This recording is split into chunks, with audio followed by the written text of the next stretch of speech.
And he initiated, not really interventional, but cardiac catheterization. So this was the first modality we started doing. So they did a lot of this. Okay? So what can you get from doing right heart catheterization? So you can study ASD. You can look at the pressure, the oxygen. So if you have a big ASD, the oxygen is going to, the blood is going to cross, isn't it? You're going to have. So by doing right catheterization, you can tell how bad the patient is. Okay? Is it a large ASD or a tiny ASD?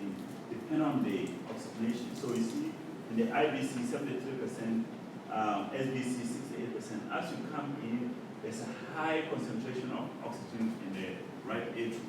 84, it shouldn't happen. That immediately tells you this person has a connection. You can also do other studies.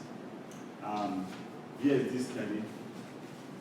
You can look at the pressure profile. You can do simultaneous right and left heart catheterization, especially patients who are hemodynamically compromised with tamponade. So if they have a large pericardial effusion, you're not very sure should you put a needle there or not. You simultaneously get the pressures, and everything should be equalized. When you get equalization of pressures, it means that the diastolic pressures are all the same. Then the person has hemodynamic compromise. So these are things that interventionalists can do for your cash here. That's what happens. I think I don't know. Okay. Now, so I'm told massive physicians like ECGs. So what is this one?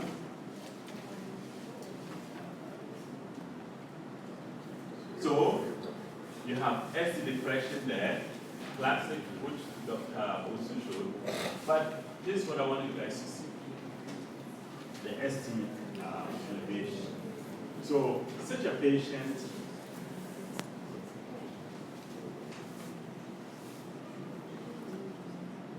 explain, where's my IT man?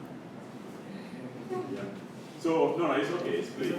Yeah. I'm not actually all circumflex eyes. And that's the right coronary artery and it's occluded there. So the intervention, these patients need to have the arteries open at least within 4 hours. Beyond 4 hours, you can go to 6 hours. Beyond that, then the chance of recovery is gone. Okay, so the earlier the better. So if they go to confirm somebody and then come to you, and it's 1 day later, the only time you need to go in is if they still have chest pain. So your question to Dr. Lucy earlier, if they're still having chest pain, then you have to go in. But if there's still S elevation and they're chest pain free, then you have gone into a pathological state of aneurysm. Okay, so there's irreversibility. So we will cross, engage, hepainize, or use a heavy-duty anticoagulant, pass the wire down. Once the wire goes down, then we're free. That's a wire there. If you can see tiny before the injection, there's a wire going all the way to the end. And we rail things on the wire. It's a very tiny wire, 0.14 inch. So once it goes down, passes the thrombus, passes the arterioma, then you're free. Then you can now rail things in increasing sizes and ballooning. Okay? I'll show you the balloon. So this is after the intervention. See how big the artery is. So you see this. Oh, it's here.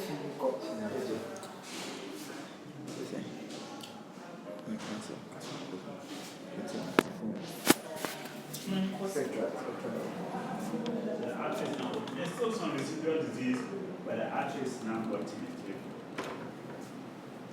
Both cuts, the SCs are going down, okay? And then suddenly this happens. What is this? Okay?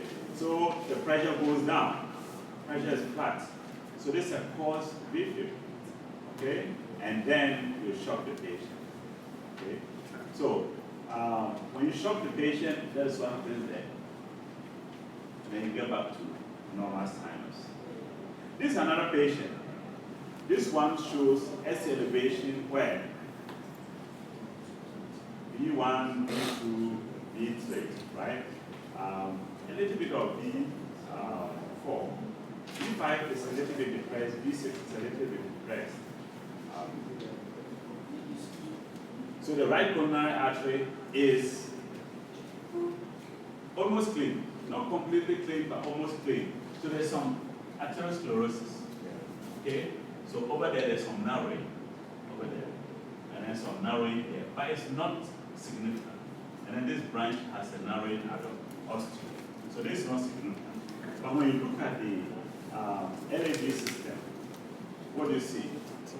So this is the left coronary artery, left main, circumflex is coming down, and then the left anterior descendant is going up, straight to 3 o'clock. What do you see there? Right there. So that's a big trauma thread. Okay. So this patient, again, you have to rush into the lab so they can preserve the myocardial integrity. Pass the wire down. Okay, see that now you can see the wire, right? So that's the wire there. Once the wire crosses, there's a balloon that goes up. Then the balloon that goes to the vessel. Then you now put the stent. So the artery is well diffused, stimulated flow. So this after the surgery, ST segments before intervention, after intervention, see the changes. Then a few days later, completely normalized. Okay? So you preserve electrical activity as well as mechanical activity. So there's no transmural required. These are cases I did in the US. So severe autoiliac disease, bilateral. So you cross from leg on both sides, there, balloon, and then stent, and then this long way after 1 year after, and the investigation is fine. 100% SFA, completely occluded. The SFA is supposed to come this way, it's completely occluded. Okay? And then it reconstitutes here, it's collateral. That's why when you have somebody with claudication, we tell them to walk. If they walk more, they're going to improve the collateral supply. And you may not need to intervene on them, okay, unless they have. So again, here you cross with the wire. Once the wire goes down to the distal vessel, and you don't go out. So that's complication. I'm going to tell about complication. So you don't go out, you start ballooning. You balloon, and then you put your stent.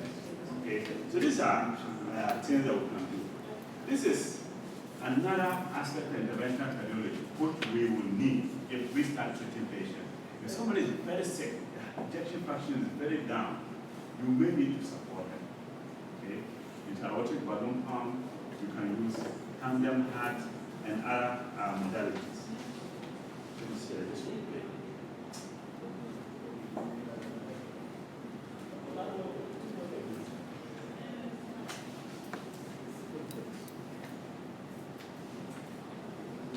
No, you don't care. Okay, that is fine.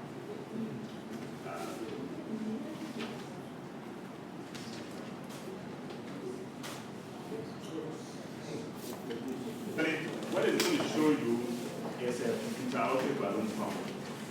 And the intra-aortic balloon pump augments the pressure. So you will understand this, and I don't want you to understand it. Okay?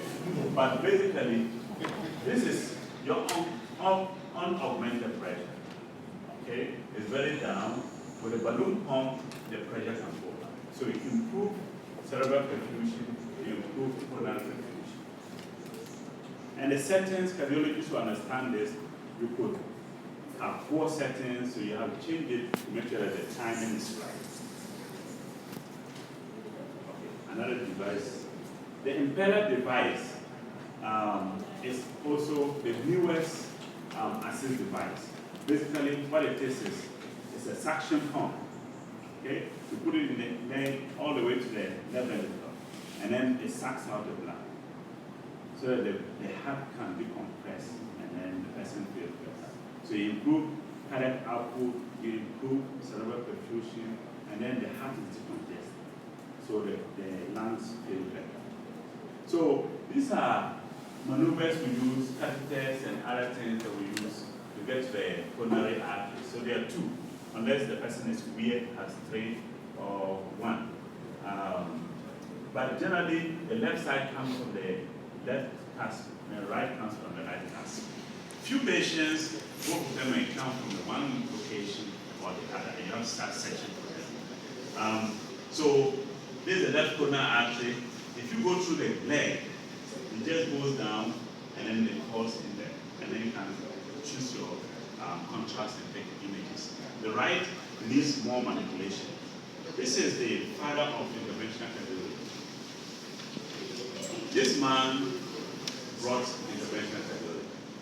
The interventional radiologist brought about cardiac catheterization, but he brought intervention. For instance, the lady said to visit. 2%. Oh, battery is too low. Has the doctor presented? No, not yet. Okay, fine. And then I stop.